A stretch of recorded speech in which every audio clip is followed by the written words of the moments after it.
Bueno, buenas tardes. Me gustaría estar caminando, pero me pusieron esta mesa y voy a tratar de respetarla. Bueno, antes que nada, gracias a Gabriel Alemán, al Centro de Estudios Latinoamericanos por esta invitación. Es realmente un placer. Para mí, en lo personal, salir de la editorial y tener este tipo de encuentros, de instancias de intercambio son fundamentales. Realmente me di cuenta hace muy poco de eso, a partir de un engaño que me hicieron, digamos, inconscientemente, porque me invitaron a dar una charla ante un grupo que yo pensé que era de jóvenes estudiantes de edición, y cuando terminó la charla me encontré con que no eran estudiantes de una licenciatura, una tecnicatura de edición, sino que eran de estudiantes de gestión cultural. Y me di cuenta de que yo durante toda mi vida había sido un gestor cultural antes que un editor.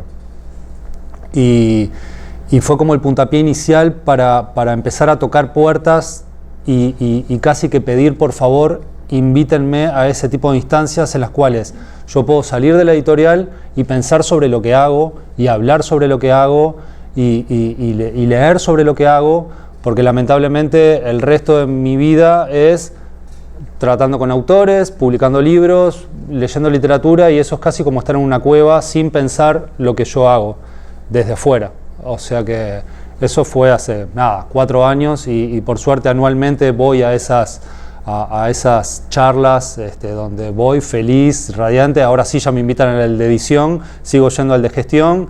Hace poco fui a una con correctores. Bueno, ahora me toca esta instancia y nada, me encanta porque me ayuda a reflexionar y intercambiar sobre, bueno, a qué me dedico.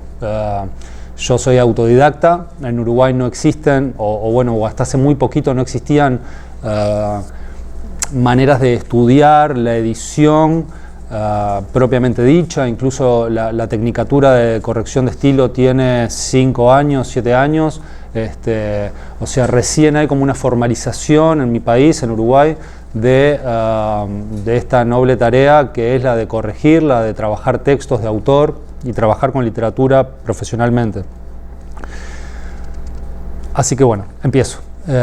Por favor, me hacen señas con el timing porque puedo ser fatal y ustedes empiezan a ir y yo me voy dando cuenta, digamos, de que ya está. Bueno, como Gabriela les comentó, mi nombre es Martín, tengo 40 años y casi que empezó como un juego todo, en cuanto a que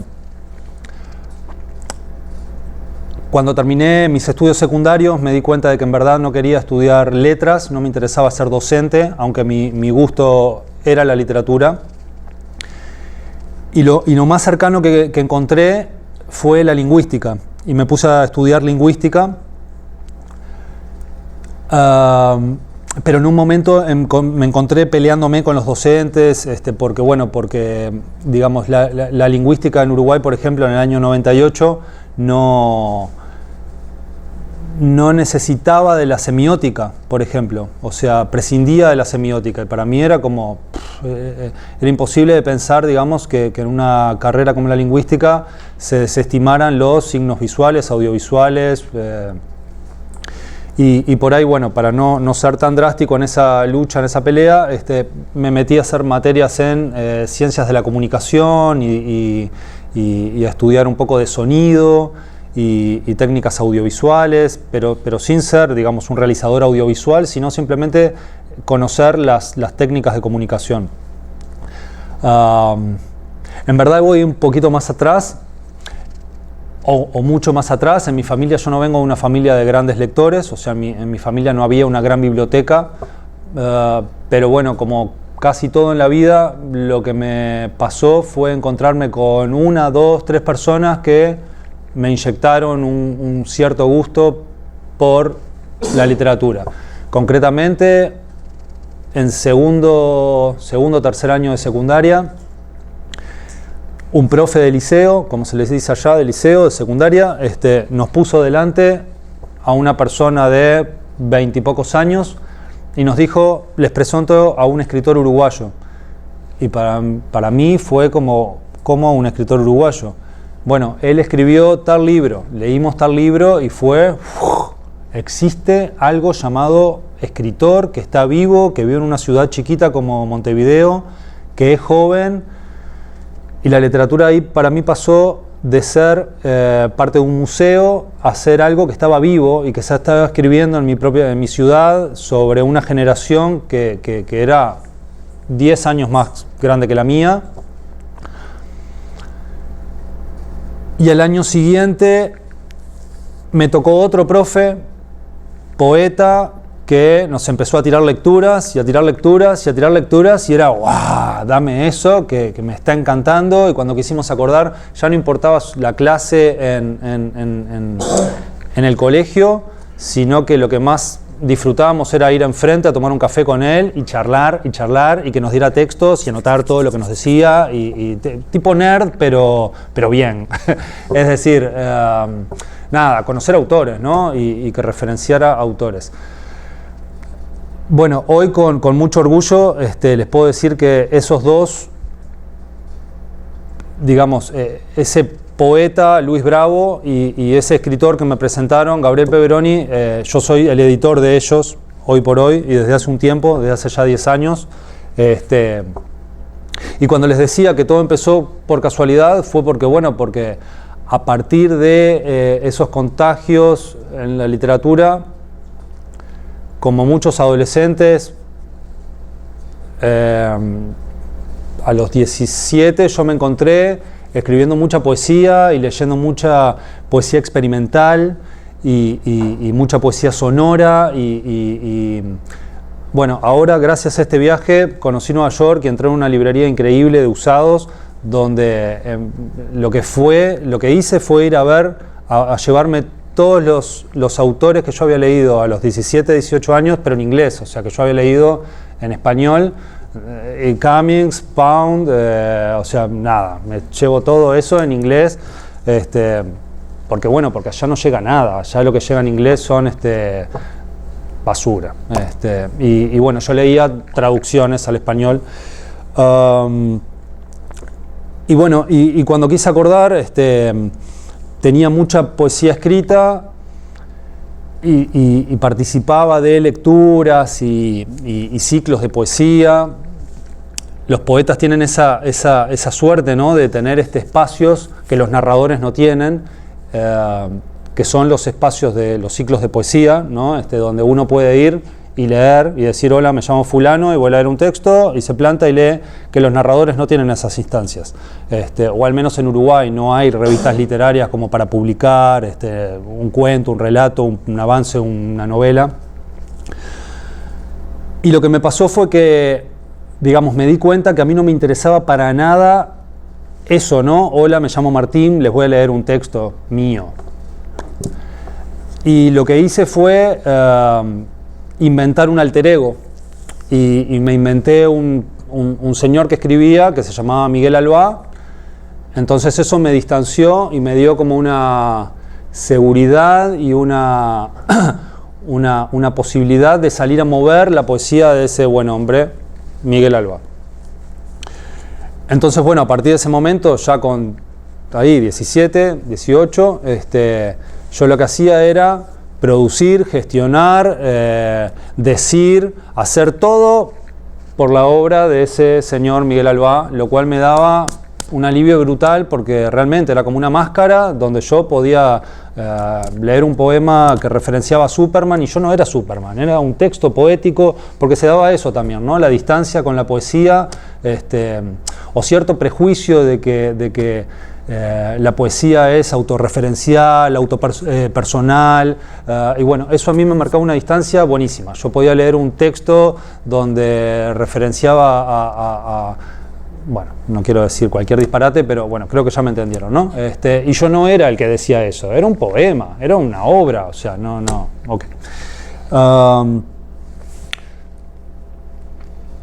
Y cuando quise acordar estaba hablando con un amigo y diciéndole, che, vamos a musicalizar esto.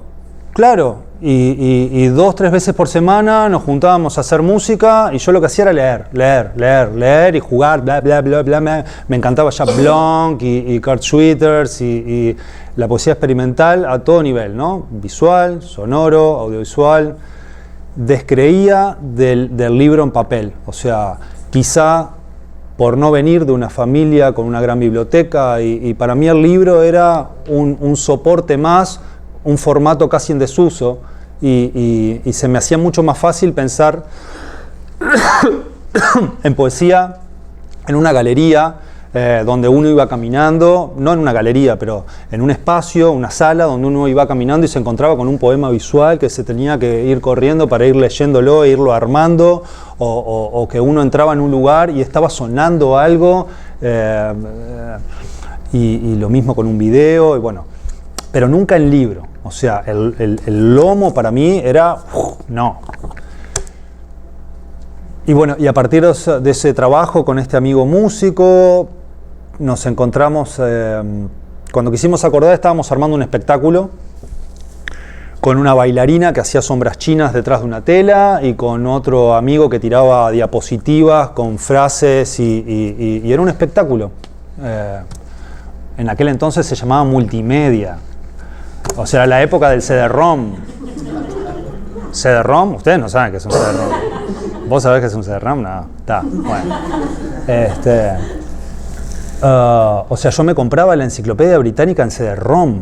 No existe. O sea, oye, no existe. Y bueno, y lo increíble de eso, o sea, estoy contando todo eso como si hubieran pasado muchos años y yo ahí, con 18 años, lo que nos consolidó o nos dio como un empujoncito fue que ganamos un premio que había que se llamaba Poesía Viva. O sea, en un momento yo me encontré con que existía un concurso que se llamaba Poesía Viva. ¿Y qué era Poesía Viva? Súbase al escenario y haga lo que quiera de poesía. Y fue tipo, eso era lo que yo andaba buscando. Y bueno, ese espectáculo se armó para eso, ganamos ese premio, al siguiente año lo mismo. Y un día, bueno, y yo a eso que hacía, más allá de la obra poética, estaba todo esponsoreado por algo que yo había llamado Artefato, y Artefato era como nada, como la productora, como la marca, digamos, como el sello, la productora, la marca de la productora. Y de un día para el otro me encontré en una esquina con un amigo de ciclos literarios. Yo andaba por toda la ciudad, Montevideo es muy chiquita, ¿no? Y yo andaba en una motoneta, no es una moto, es una motoneta tipo como el Fusca de Mujica, pero moto. Y me acuerdo patente de encontrarme en una esquina con un chico al cual le pregunté, ya lo conocía, ¿no? Che, ¿vos tenés algo de poesía? Sí, tengo un libro, pasámelo. Y conocerme con otro también de mi generación, y che, ¿vos tenés algo en poesía? Sí, pasámelo. Y cuando quise acordar estaba averiguando precios en imprentas para hacer algo con papel, pero no libros. A partir de la poesía experimental, yo había conocido en Argentina una editorial de Bahía Blanca que se llamaba Vox y que hacían ediciones artesanales de poesía. ¿Qué quiere decir ediciones artesanales? Era una pequeña carpetita con hojas sueltas adentro, eso era el libro. Un gran desplegable que se abría y era una hoja gigante y eso era un libro, pero nunca esto, ¿no? O sea, nunca un libro industrial, siempre, digamos, objetos que incomodaban a la hora de ser colocados en una biblioteca. Y a partir de ahí fue que me puse a averiguar soportes, formatos como para imprimir algo y en paralelo, como les decía, me contacté con 3 autores, no todos de mi generación, porque una, por ejemplo, era Isabel de la Fuente, que era quien había organizado el ciclo el concurso de Poesía Viva. Isabel nunca había publicado, yo sabía que tenía poesía, pero nunca había publicado. Y lo mismo, y pasame lo que tengas. Del otro lado del charco, en Buenos Aires, a partir de la poesía experimental que yo venía trabajando, me habían invitado para ir a un encuentro de poesía experimental en Buenos Aires. Nosotros habíamos llevado unas placas, unos poemas visuales que los habíamos impreso gigantes y en la galería los habíamos colgado todos ahí en el techo. Entonces uno hacía un recorrido, iba viendo los poemas colgados, pero no eran texto, eran frases que iban formando figuras. Qué lástima que no traje eso. Se llamaban tejidos a máquina. Tejidos por lo de texto y máquinas porque estaban todos diseñados a nivel diseño gráfico. Tejidos a máquina era como la obra, y allá había conocido a un par de poetas de mi edad que hacían poesía coral. Ellos tenían un grupo que se llamaba no me acuerdo del grupo cómo se llamaba. El espectáculo se llamaba Concierto de Voz Hablada, y eran 3 que se paraban y bla bla bla bla bla bla bla bla bla bla, y hacían un concierto de voz hablada. Los 3 eran poetas y hacían una obra sonora, una representación que estaba buenísima. Y bueno, yo pegué onda con 2, Gabriel Gianotti y Jiménez Peche, y a los 2 lo mismo. Che, ¿tienen algo para publicar? Sí, tengo un libro así, así, mandame. No sé cómo averigüé, cómo no, preguntando y viendo que hacían amigos, etcétera. Aprendí a usar creo que era que entonces el Corel Draw o algún programa, y me puse a diseñar esos libros y los armé yo. Y si bien ellos, los 5, porque el sexto era Miguel Albano, obvio, los 5 hacían poesía formal, en verso, un gran chorizo de texto, un poema, yo se los di vuelta a todos, ¿no? O sea, uno agarraba el libro y ibas leyendo así, pasabas la hoja y tenías que darlo vuelta. O sea, ninguno me dijo ni mu. Es decir, todos acataron que la lógica era esa. Un libro objeto. Voy a tirar otra y perdón, pero te tengo acá adelante. En aquel entonces, las imprentas trabajaban todavía siguen trabajando con chapas, las chapas con las que se imprime, pero las chapas se imprimían a partir de películas. Esas películas serían lo más parecido a un papel manteca grueso, un papel de acetato grueso. Y yo lo que hice fue salir a buscar esas películas en desuso que usaban en los diarios. Fui a los 4 o 5 diarios de Montevideo a pedir que me dieran todas las películas que usaban de un día para el otro, y las tiraban por kilo, las tiraban. Entonces, es algo así como que esas libretitas, que para mí hoy en día no son libros, o sea, eran libretitas, que las primeras páginas eran la tapa, eran muchas películas con una serigrafía que decían el nombre del libro, después estaba el papel del libro, pero que el papel era un papel horrible, un papel que en Uruguay se llamaba papel de astraza, que era como un papel higiénico mejorado, o sea, una cosa, un papel que era feo, tenía una textura, digamos, era un papel que absorbía la grasa, por ejemplo. Y la contratapa, digamos, la parte de abajo era un cartón súper grueso, también serigrafía, artefacto. Y eso con un tipo de rulo, que no es el rulo común, obvio que no iba a ser un rulo común, era un rulo que se llamaba garra americana, y lo había conseguido, una cosa rarísima. Pero todo lo hacíamos nosotros, o sea, y cuando digo nosotros eran ni siquiera los poetas, eran amigos míos que nos juntábamos un fin de semana en mi casa. Yo compraba mucho vino y comida y hacía todo el recorrido de las hojitas, cómo había que intercalarlas y irlas poniendo, y ahí estaba la maquinita y le poníamos el agujerito. O sea, era algo que para mí, a los 20 años, y me bancaba mi mamá, era como 19 años, 20.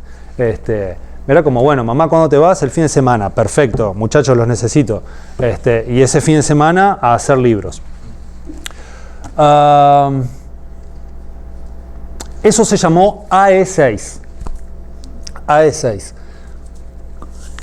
Con este colectivo que rápidamente se apropió de Artefato y pasó a ser ese colectivo de 6, pasó a ser Artefato. O sea, fue como, yo ya tengo esto, apropiense, generemos un grupete de poetas locos, como sea. yo ya estaba proyectando una E12 y fichando, bueno, y ahora con quién sigo con aquel, sigo con él, y Artefato empezó a organizar fiestas para solventar delirios, y cuando digo delirios son esto, ¿no? Publicar, tener un ciclo propio, bueno, y obviamente necesitábamos dinero. Hacíamos fiestas, como les decía, y nos reuníamos semanalmente.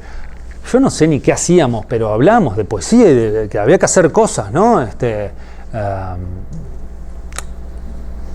Y en esas charlas, que deben haber durado un año y algo, AE12 nunca existió, o sea, nunca terminó de cuajar, porque ya estaban todos quienes iban a ser, pero con el que yo más me peleaba, y ahora voy a decir los nombres: Jiménez Peche y Gabriel Llanotegui eran los argentinos, Miguel Albá, Isabel de la Fuente, Martín Barea Matos, que hoy en día Martín es quien organiza el Mundial Poético de Montevideo, le está yendo muy bien con el Mundial Poético de Montevideo, y el sexto era Leandro Costas. Yo con Leandro era con quien más me peleaba, feroces peleas, de casi que terminábamos a las piñas a veces, ¿no? Hablando de poesía, o sea.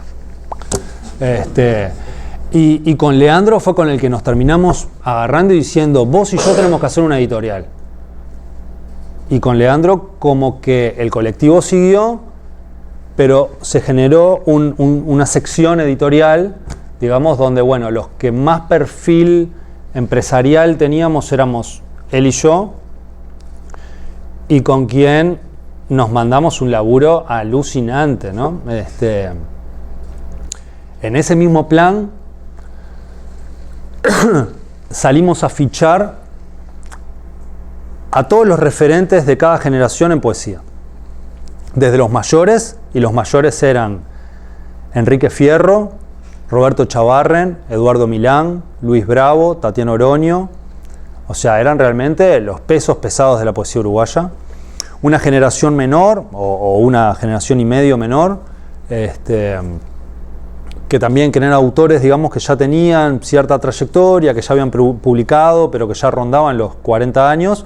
Y después otra generación de nuestro target, ¿no? Autores en su mayoría debutantes, pero que ya tenían proyección, que ya venían trabajando poesía. O sea, eran serios, sólidos, o sea, no los estábamos inventando nosotros, pero eran autores que ya venían como con ruta, ¿no? En cuestión de 2 meses, con el Demente de Leandro, sacamos 26 libros a la calle.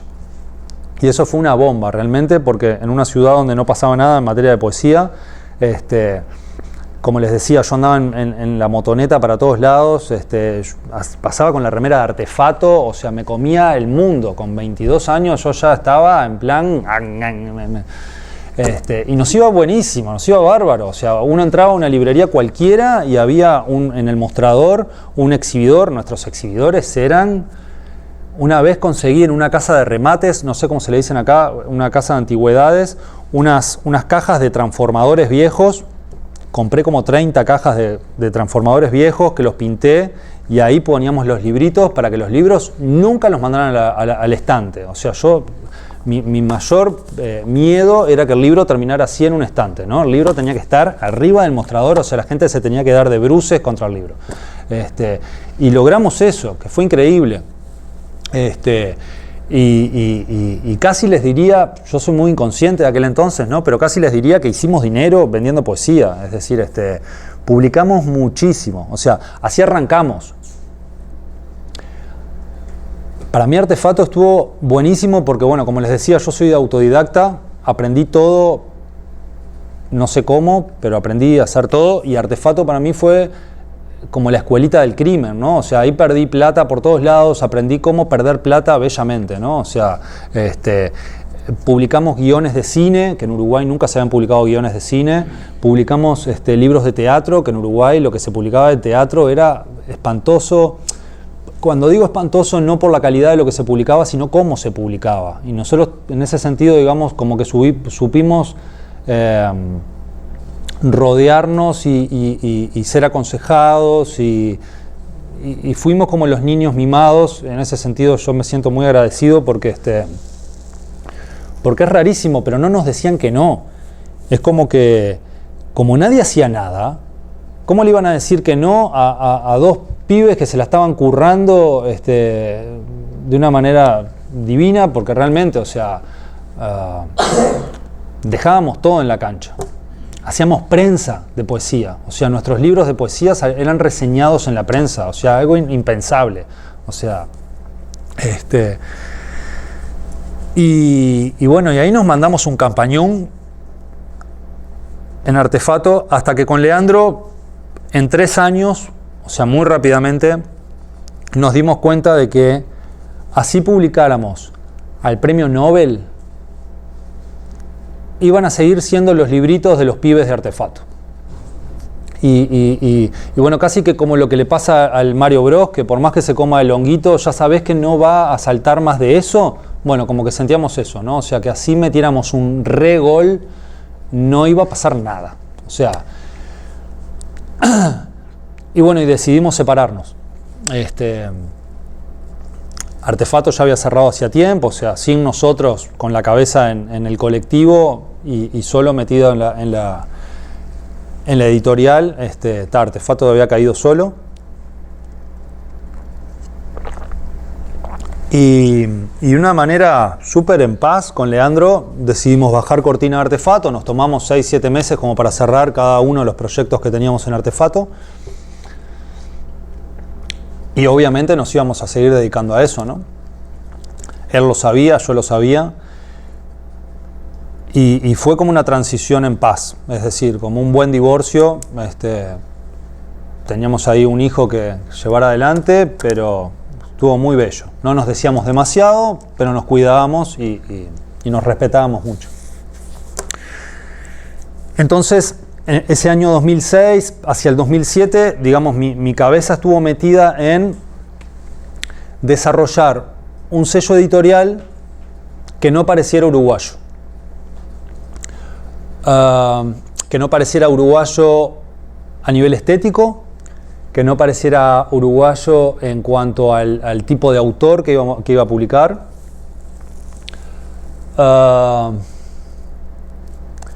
Y bueno, y la editorial casi se llama checa, casi se llama, o sea, yo quería hacer un sello editorial que pareciera polaco, búlgaro, o sea, que parecieran usar papeles que nadie usara, generar una identidad de marca que nadie, digamos, que fuera reconocible a 4 leguas.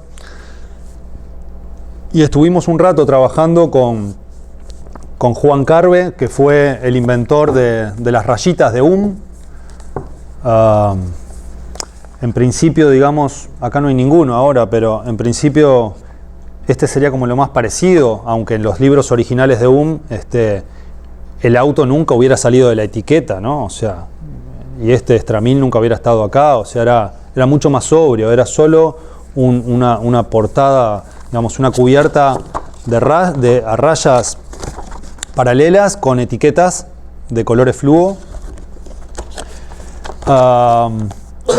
Y lo de fue porque a priori no significaba nada. Hasta hace poco tiempo me da mucha gracia porque se le dice de cualquier manera, Hume, Ham, H-U-M, que le digan como sea. Y de hecho a mí mismo me pasó algo similar, digamos, con la estética, porque a los 2 años yo ya me había cansado, digamos, de la estética de y la consigna empezó a ser, vamos a hacer pedazos esa estética y a jugar con nuestra propia estética, y salieron etiquetas en blanco y ya era como, bueno, rompan todo, o sea, que conservemos lo fundamental, pero después ataquen. Y bueno, y en esta editorial, digamos, yo prioricé al comienzo publicar a los autores. Bueno, este es Gabriel Peveroni, este libro salió ahora hace poco. Este era el que les decía que me habían puesto adelante a los 15 años, 14, 15.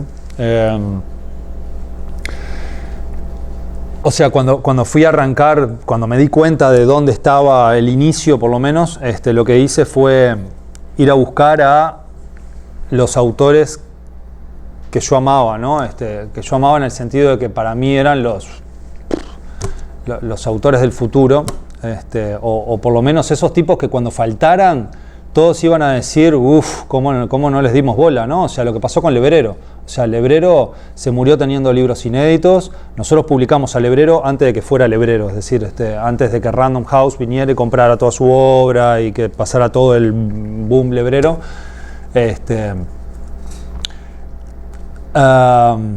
Y bueno, y cuando lo fui a buscar a Felipe Poleri, a Ercole Lizardi, fue ¡wow! ¡Qué bueno! Un editor me viene a buscar. O sea, había mucho, digamos, eran autores descuidados por el sistema, incluso Lebrero, que tenía editor, ¿no?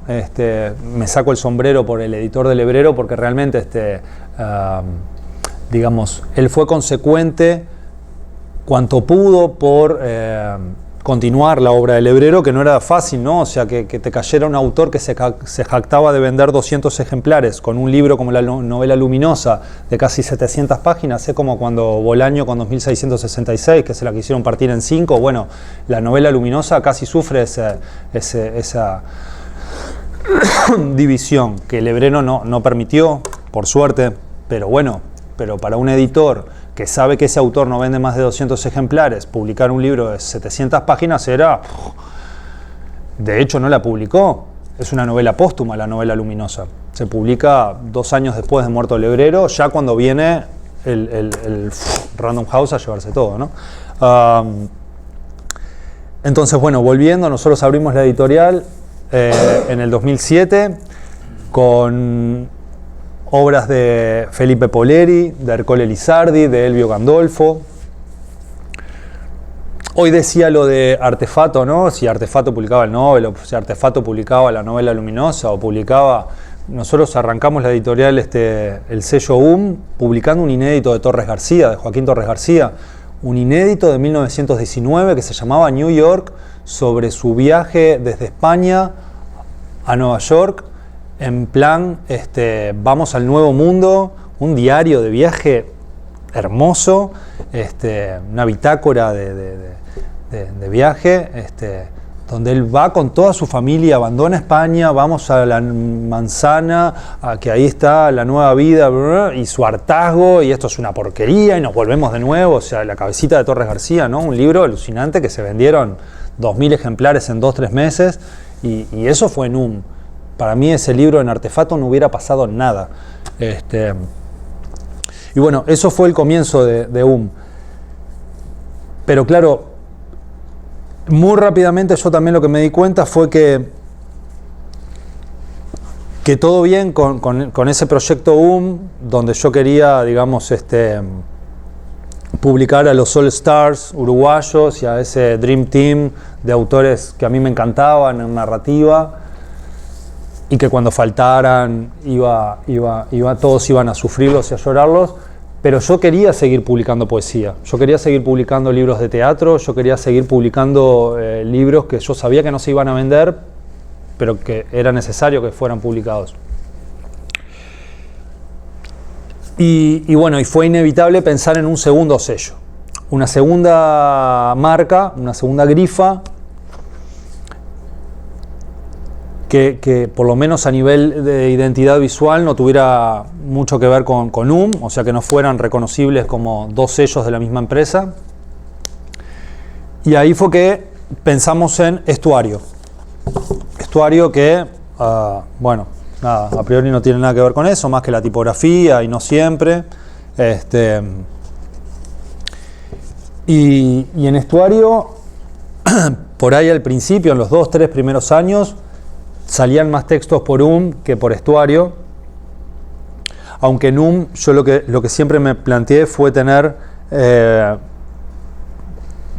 colecciones bien, digamos, rígidas y distintas, en plan narrativa, ensayo de arte, ensayo humanístico y de arte,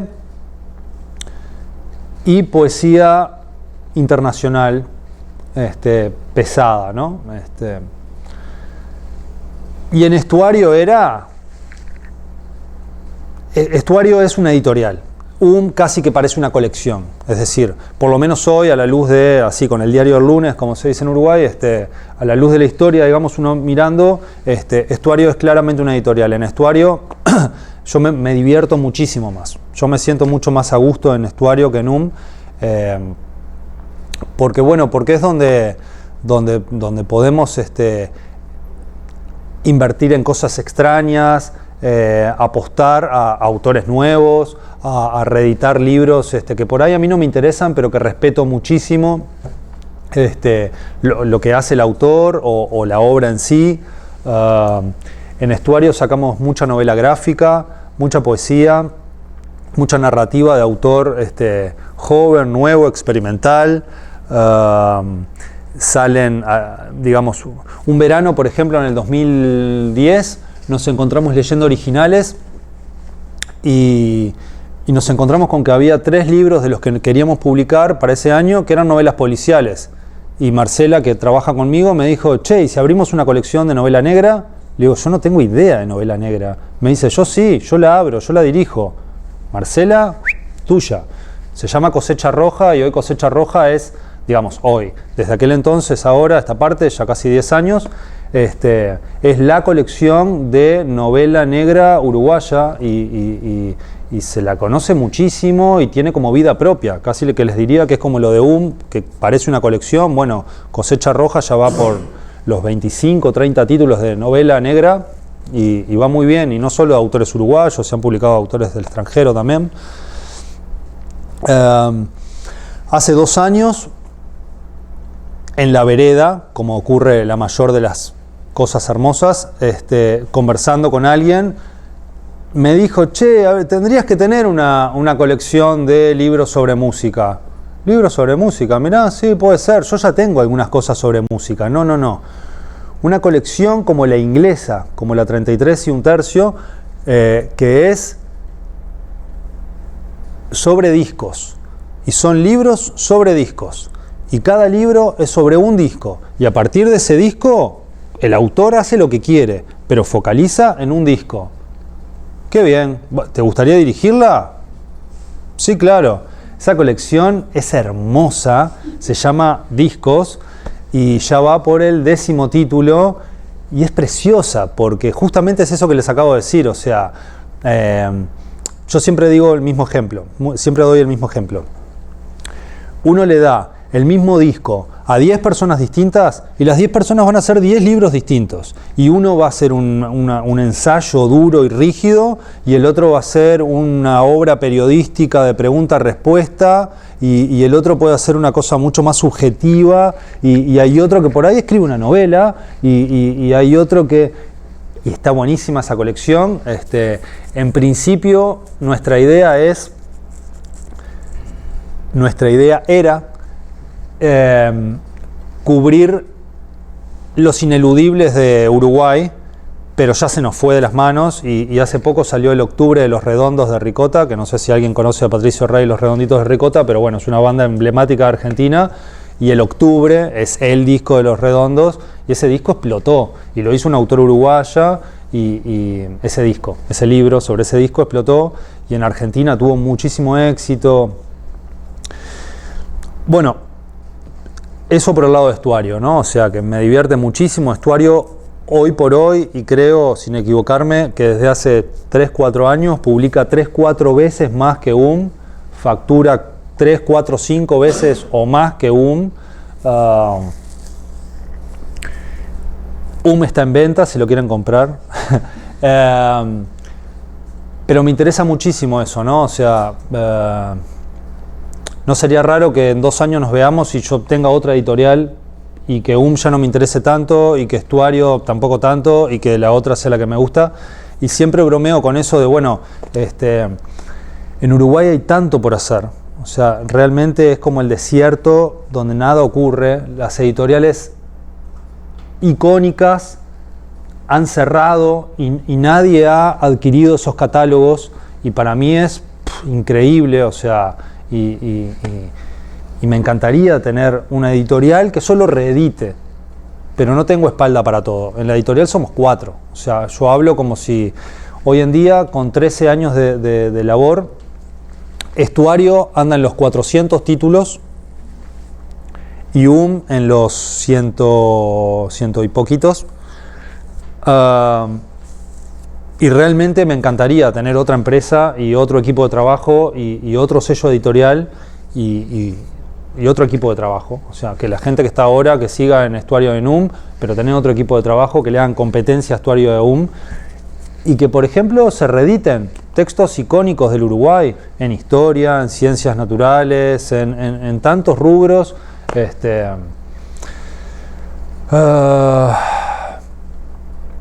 Hace poco, no sé cuándo va a salir este registro, pero hace poco hay una editorial icónica en Uruguay, fundamental en Uruguay para entender la historia del Uruguay a partir de la literatura, que es Banda Oriental. Y claro, Banda Oriental tiene 75, 70 años, más de 50 seguro.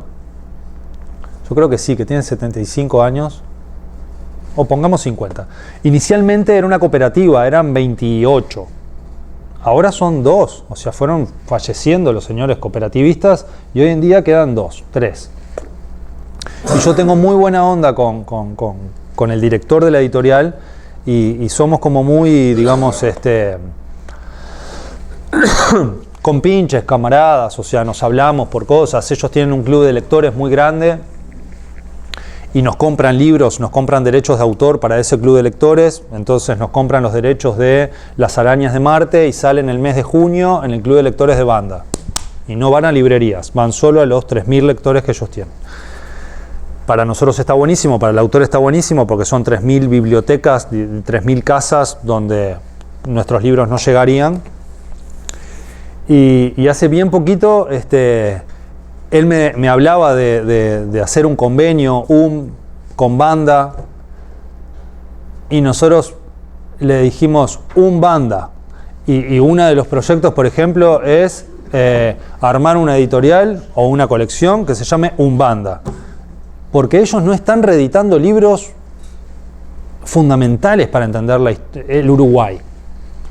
Insisto, en historia, en ciencias humanísticas, en ciencias, en literatura, en poesía, y no tienen espalda, porque tampoco hay tantos lectores. Nuestras tiradas son de 500, 800 ejemplares. Ellos, que tienen otra estructura, Banda Oriental, hace tiradas de 1000, pero vender 1000 libros en Uruguay hoy es dificilísimo. O sea, si miran lo que hacen las multinacionales en Uruguay, que las multinacionales en Uruguay, la fuerte está claramente Random y Planeta, no publican nada. O sea, publican muy poquita cosa, porque vender 1000 ejemplares es muy difícil.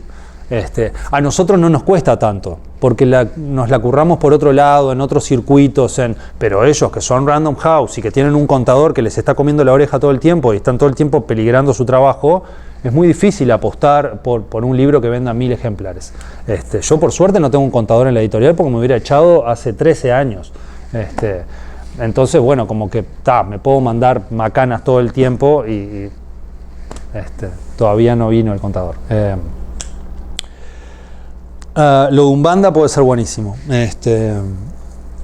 Pero claro, yo hay veces que le he dicho a él, Alcides, ¿cómo puede ser que tengas La Tierra Purpúrea de Hudson agotada, La Historia de la Sensibilidad de Barran agotado? Textos que son fundamentales. Martín, no tengo espalda. ¿Sabes todos los libros que tengo que reeditar? Vivo teniendo libros agotados. Y eso viene a cuento de que eso también me está empezando a pasar a mí en Es decir, yo no puedo reeditar. Yo soy muy tonto y digamos, no veo eso. Y este libro, por ejemplo, lo agoté, fui corriendo y lo reedité. Me fue horrible con la reedición. Pero para mí, no tener este libro en el catálogo y estar en una feria y no tener este libro era insoportable. O sea, ¿cómo no tengo Los Misterios Dolorosos de Lalo Barrubia? Después capaz que no se lo vendo a nadie, y con como muchísimos, ¿no? O sea, entonces como que bueno, eso de por lo que yo acuso a Banda Oriental, de ¿cómo no vas a reeditar estos libros? Bueno, me está empezando a pasar a mí también, ¿no? O sea, es un mal negocio, chicos. Es un negocio, estoy tratando de no decir malas palabras, pero es un negocio de mierda. Básicamente, porque yo por lo menos pierdo todas las apuestas. O sea, ya cada vez que digo, este libro se va a vender muy bien, me va horrible. Y cada vez que digo, este voy a sacar 400 porque se agotó en 15 días. O sea, nunca se sabe la lógica cómo va a funcionar, y la lógica no es lógica. Es decir, no hay una lógica. Este libro de Ida Vitale, nosotros lo sacamos cuando a ella ya le habían dado el premio de la Feria de Guadalajara. O sea, primero sacamos el ABC de Biobu. Después del ABC de Biobu, le dan el premio de la FIL Guadalajara. Hablamos con Amparo, con la hija, que pobre Amparo, o sea, conmigo la está sufriendo, porque ella es, además, hija de Ángel Rama, otro intelectual de primerísima línea uruguayo. Entonces, bueno, yo trato con Amparo por Ida, por Ángel y por el esposo de Ida, el ex esposo de Ida, no Ángel, sino Enrique Fierro. Entonces estamos como en distintos frentes, pobre Amparo. Y cuando sacamos este libro, que lo elegí así como súper, esto es un ensayo de ficción sobre el reino animal, vegetal. O sea, este libro es bellísimo. Y no, vender 500 ejemplares, aún cuando le dieron el premio Cervantes, fue imposible. O sea, recién lo reeditamos hace 2 meses. O sea, y yo me comía las uñas, no podía creerlo. Aparte, digamos, hicimos un esfuerzo para que saliera un precio súper económico. O sea, este libro sale casi lo mismo que la antología esta de Cristina Peri Rossi, que tiene 3 veces menos páginas, ¿no? O sea, hablando en plata de aquí, $15, ¿no? O sea, este debe salir 14 y este sale 15.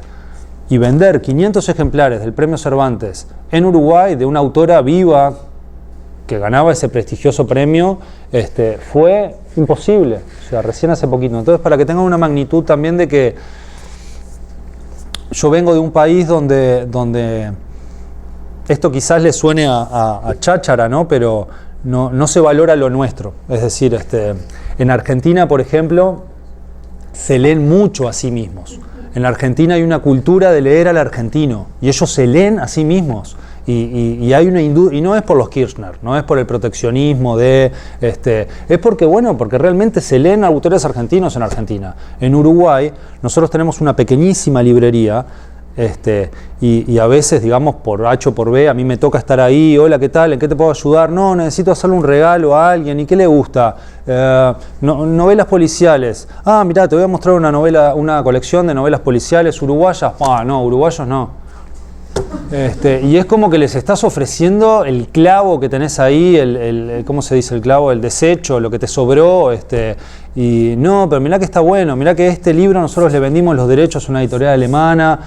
¿Cómo nosotros? ¿Y ustedes quiénes son? Bueno, lo que pasa es que nosotros atrás tenemos una editorial, esta colección, bla, bla, bla, bla, bla. Y cuando se lo llevan, vuelven, che, qué bueno, qué increíble, no sabía que existían los autores uruguayos. O sea, ¿qué más tenés de este autor? Y eso es cultura de consumirse a sí mismo. O sea, yo vengo de un país que sí, es chiquito y la producción nacional es poca y la plaza comercial es pequeña, pero yo crecí, y acá hay un uruguayo, viendo televisión argentina, programas argentinos y música argentina, digamos, y no es que no haya obra uruguaya. A nivel de literatura, casi les diría, y acá me pongo a llorar, es como el fútbol. O sea, en un país tan chiquito tener tan buenos deportistas es increíble. ¿De dónde salen? Y a nivel de literatura, a nivel de artistas por miles de habitantes, es impresionante. A nivel de artes plásticas, a nivel de músicos, está lleno de músicos. Pero claro, es como que, bueno, nuestros músicos triunfan en Argentina. Yo no tengo familia en Argentina y ya vengo hablando demasiado de Argentina y parece que yo tuviera algo en Argentina. Desde que arranqué Artefato, para mí fue imposible no pensar en Argentina. O sea, desde Montevideo creo que tiene la misma cantidad de habitantes o menos que ciudades como Corrientes o Rosario o Córdoba de Argentina. O sea, Buenos Aires tiene 40 veces más habitantes que Montevideo. Entonces, para mí era como imposible estar en una aldea, en un pueblito, y no mirar para el otro lado del río y decir, tenemos que llevar libros para ahí. Y ya lo venía pensando desde Artefato, cuando fiché a esos dos argentinos, y cuando abrí la editorial Estaum, lo segundo que hice fue salir a buscar un distribuidor en Argentina. O sea, así perdiera dinero, pero era una inversión que para mí tenía que darse. Y no era por eso de triunfar en el exterior, porque si no, no te dan bola. Era porque no existimos, porque Uruguay no existe. Es decir, y nunca hicimos un mango en Argentina. Y Felipe Poleri, por ejemplo, fue tapa del suplemento Eñe de Clarín, que es el suplemento cultural de Argentina, o por lo menos lo era hace... Y no, yo miraba las ventas y ni sumó ni restó, habremos vendido 20 ejemplares más. Y fue nota de tapa. O sea, nunca un escritor uruguayo vivo había sido tapa del Eñe de Clarín. Y no pasó nada. Acá ya mi charla se está yendo por todos lados. Este dato sirve para decirles que en estos 20 años desde que me dedico a esto, las cosas han cambiado muy rápidamente, en todos los sectores, particularmente el que acabo de decir, el de la prensa. O sea, cuando yo distribuía los libros de Artefato en la motoneta, los viernes los libreros estaban, dame un momentito, mirando el suplemento cultural, llamando al distribuidor y pidiéndole todos los libritos que salían en los suplementos culturales. La crítica literaria vendía. Desde hace 10, 15 años, la crítica literaria es para nosotros 8. Es para los pelotudos que nos gusta la literatura. El resto de la gente, a nosotros nos hacen una reseña positiva de una página entera en el mejor de los suplementos y venderemos 5 ejemplares más. Nos destrozan un libro, le dedican una página a hacerlo pedazos y vendemos 3 libros más. O sea, no le interesa a nadie, es ruido. Nosotros tenemos un pro, o bueno, uno de nuestros fuertes es que nosotros trabajamos muy bien la prensa. Para mí es fundamental trabajar muy bien la prensa, aún después de lo que acabo de decir. Y bueno, y hay veces que le tenés que decir al autor, che, mirá, te pido disculpas, tenés que ir a tal programa, el periodista no sabe quién sos, no sabe, o sea, 2 minutos antes de entrar va a ser así, oh, estamos con fulanito de tal, que... contame, fulano, ¿qué hiciste? Y bueno, y sí, y es así, y no leyeron tu libro, no tienen tiempo de leer tu libro, pero es ruido, y es ruido, y es ruido, y es el rumor. Y en definitiva lo que termina haciendo que un libro se venda es el rumor. Nos ha pasado, hoy bueno, no a ustedes, con Gustavo Espinosa, por ejemplo, que más allá de que ganó premios importantes y demás, lo que le ha servido y ha servido, digamos, para que sus libros no dejen de venderse, es el rumor. Es el rumor de que, ¿querés leer algo que está bueno? Lee eso. Y bueno, yo acá me había hecho unos apuntes, pero al final ni los miré. Creo que estuvo muy bien. Yo, ante todo, digamos, creo que estuvo muy bien porque respeté lo que quería decir. Creo que ante todo, digamos, más allá de lo del gestor que les decía hoy, ¿cómo estamos de tiempo? ¿Cuánto hace que estoy hablando? ¿Bien? O sea, lo del gestor que les decía hoy no hubiera servido de nada si a mí no me hubieran contagiado buena literatura, yo me hubiera infectado de eso al punto de salir a contagiarlo. Es decir, fue como lo que hicieron conmigo, es en definitiva lo que yo estoy haciendo hoy, que es publicar libros que me gustan. Y sí, es cierto que hay veces que publico libros que a mí particularmente no me gustan, pero que lo que hay es respeto. Es decir, para mí lo que yo tengo no es una empresa. Digamos, yo no hago cuentas, o sea, si las hiciera no haría lo que hago. Entonces, más o menos tengo como un olfato para saber con qué puedo perder muy mal, muy feo, y bueno, y lo que ya deben haber escuchado, ¿no? O sea, que en definitiva, digamos, hay un libro que banca los 9 con los que perdiste, ¿no? Pero esas cosas, como nunca las controlás, es como una cadena. O sea, hoy yo les decía, yo no vengo a una familia con biblioteca, una familia de lectores, mi papá no es docente de literatura, bueno, pero mis papás no me pagaron la editorial, o sea, yo no agarré un peso, o sea, yo esta editorial no la abrí con dinero de mi familia. Digo porque hay casos desde donde vengo, digamos, donde, bueno, mis colegas son empresarios, mis colegas hablan de números. Yo hay 2 o 3 colegas que son estudiantes de economía o contadores con los que yo no puedo hablar de nada porque es como así, los rayos, yo les estoy hablando de algo y ellos me hablan de porcentajes y cifras que no tengo idea. Y tal, no quiero dar nombres, pero bueno, hay una tendencia, digamos, a eso, ¿no? A editores que manejan mucho dinero y que compran derechos y, digamos, cuando a un autor de la editorial le vienen a ofrecer un contrato con una propuesta económica gorda, yo le digo andá y firmá, porque yo ya sé dónde está el techito, yo ya sé que no voy a vender más de tanto. Entonces, si a vos vienen, te ofrecen un dinero que yo hago números y sé que no lo van a recuperar nunca, andá y firmá. Está buenísimo para vos, ya vas a volver. Es decir, cuando el editor ese se dé cuenta que no recupera nunca ese dinero, te va a dejar libre y ya vas a volver y yo te lo voy a reeditar el libro. A mí algo que me cuesta muchísimo y que me lamento no, porque yo ya he hecho lo que tenía que hacer, porque de hecho lo hago, pero que es un palo en la rueda, es lidiar con autores extranjeros. O sea, me hace dificilísimo. Imagínense, o sea, nosotros hemos llevado a Juan Villoro, a José Luis Peixoto, bueno, a mí me gusta mucho la poesía y les hablaba de Arturo Carrera, de Hugo Mujica, nos ha ido horrible. O sea, estamos hablando que la presentación éramos 4, y en cualquier otro país, cualquier otro editor, en Chile, Argentina, bueno, por lo menos esos que más o menos manejo, Villoro es un peso pesado, o sea, y a mí vender 150 libros de Juan Villoro, con Villoro yendo a Uruguay y haciendo muchísima prensa, me cuesta una enormidad.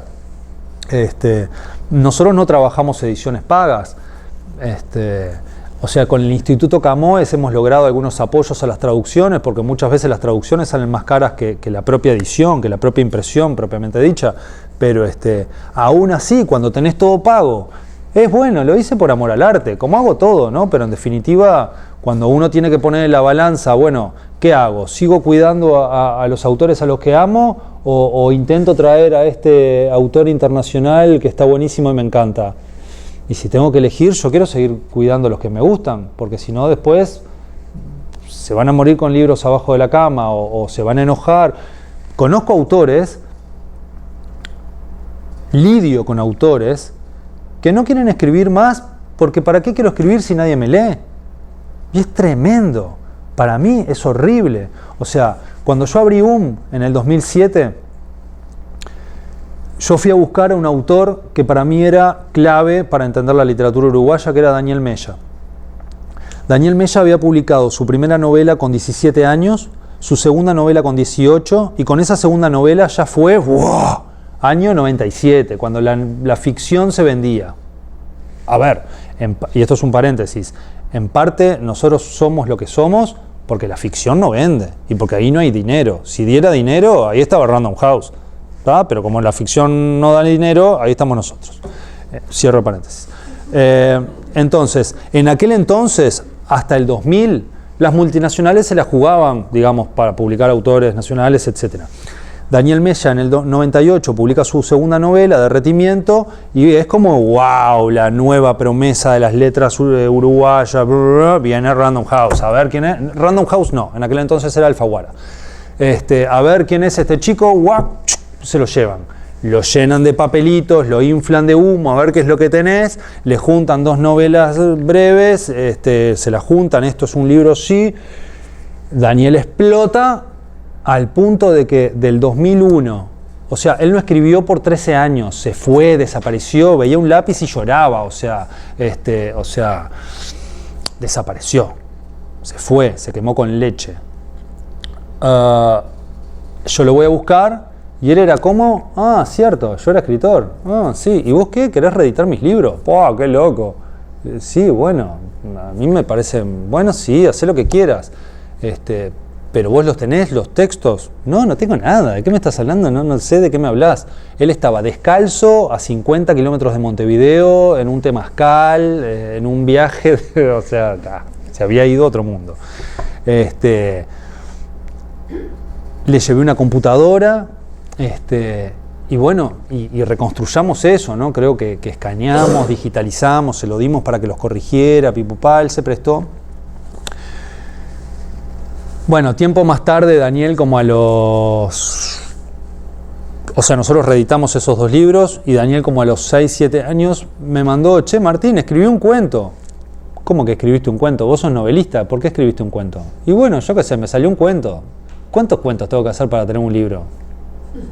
¿Estás hablando en serio? Vos me estás jodiendo. No, de verdad no tengo idea. Le digo, pero ¿cómo que no tenés idea? ¿Vos no te acordás de lo que hacías hace 15 años? Bueno, yo qué sé, no sé. ¿Y que tenés más? Y no sé, capaz que me sale alguna otra cosa. Y con el correr de los meses escribió 7, 8, 9, 10 cuentos, nos los llevó. Fue buenísimo y armamos un libro que se llamó Lava, que rompió todo y fue como el regreso del hijo pródigo, ¿no? O sea, ganó todos los premios y fue una cosa espectacular. Me acabo de erizar. Y bueno, y por esas cosas de la vida, ese verano siguiente a Daniel, a Daniel se le muere un hermano por un rayo, y Daniel flipó. El hermano estaba en la playa, era guardavidas, y le cayó un rayo. Y fue como muy raro todo, ¿no? Y Daniel escribió una novela sobre eso, que fue, o sea, para muchos es su mejor libro, El hermano mayor. Nosotros vendimos como 5 o 6 ediciones, se vendieron los derechos al exterior y demás. Pero todo esto venía a cuento de, digamos, cómo la literatura también, cómo la falta de lectores, la falta de crítica, o todo lo contrario, el humo y las luces de colores, pueden anular la cabeza a un autor, ¿no? Y yo lidio con eso, y es algo que me encanta, porque acá es que me gustaría que dejaran de filmar, porque algo que a mí me avergüenza mucho es que yo no firmo contratos con los autores. Y esto me avergüenza porque si se enteran los de Random House pueden venir y romperme todo. Es decir, porque yo primero soy lector, fan, amigo y después soy editor. O sea, para mí es fundamental esa relación, digamos, porque como esto no es por plata, por lo menos de donde yo vengo, es decir, capaz que en otras grandes ligas, capaz que si yo fuera un editor de Río de Janeiro y lidio con 8 millones de... ¿Cuántos habitantes hay en Río de Janeiro? No sé, para mí ya son cifras que Montevideo tiene 1,5 millones. O sea, salgo de ahí y para mí ya es cualquier locura todo. El otro día le hice un chiste a alguien acá que tenía que venir a McNally en New York. Sí, voy hasta ahí. ¿Dónde está? En Brooklyn. Yo también estoy en Brooklyn. No, papá, Brooklyn tiene 40 millones de personas. Entonces, bueno, yo que estoy en una ciudad... ¿4? 4. Ya para mí me dijo 40 esta persona. La hija de Hugo Sugar. Bueno, nada, yo que lidio con los 200 lectores del Hebrero, porque yo me burlé de esos 200 lectores. Hoy tener 200 lectores, agarralos y tenerlos guardaditos, ¿viste? Porque es oro. Así que bueno, no sé. Acá nosotros hicimos retratos de muchos de los autores que nos encantan y que publicamos. Y si quieren mirar los libros, gracias, hagan preguntas.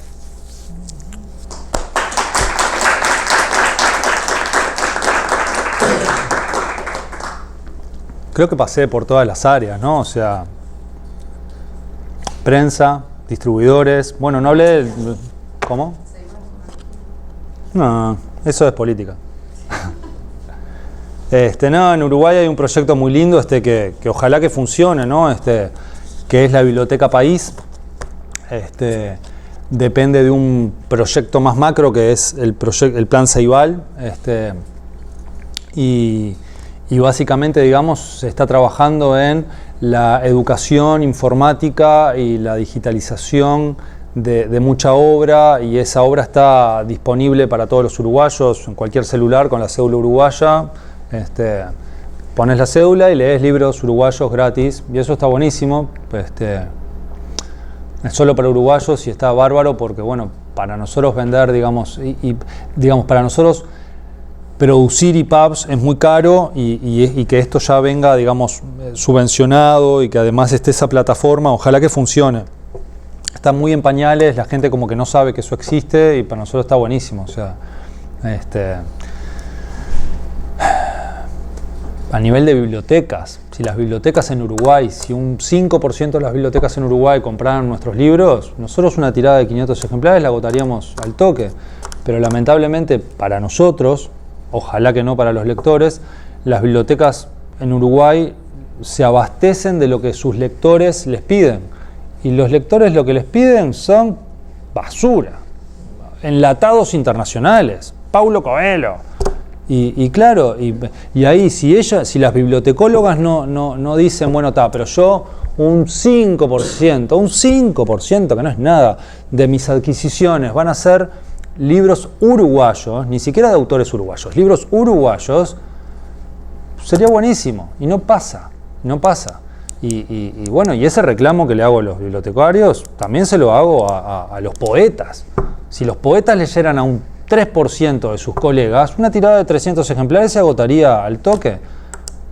¿Por qué no se vende la poesía? Y porque los poetas andan regalando sus libros, y nadie les va a ir a comprar un libro nunca.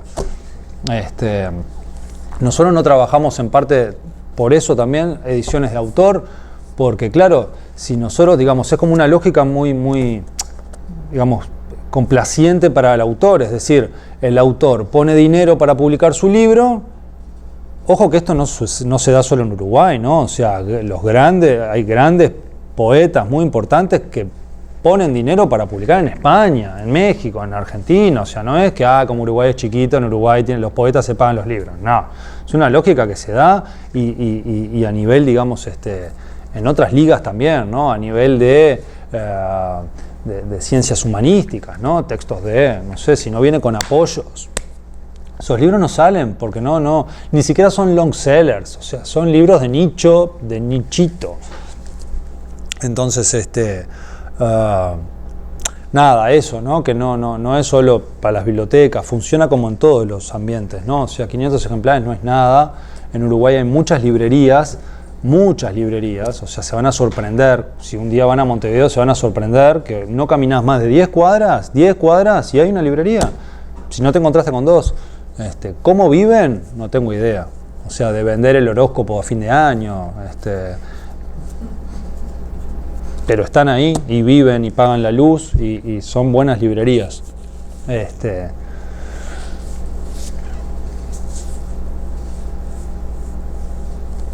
Todo esto va a quedar acá, y en la biblioteca me consta que las amigas Hortensia y Rachel han comprado muchos libros nuestros, así que bueno, ojalá se puedan hacer una panzada de buena literatura uruguaya. Gracias.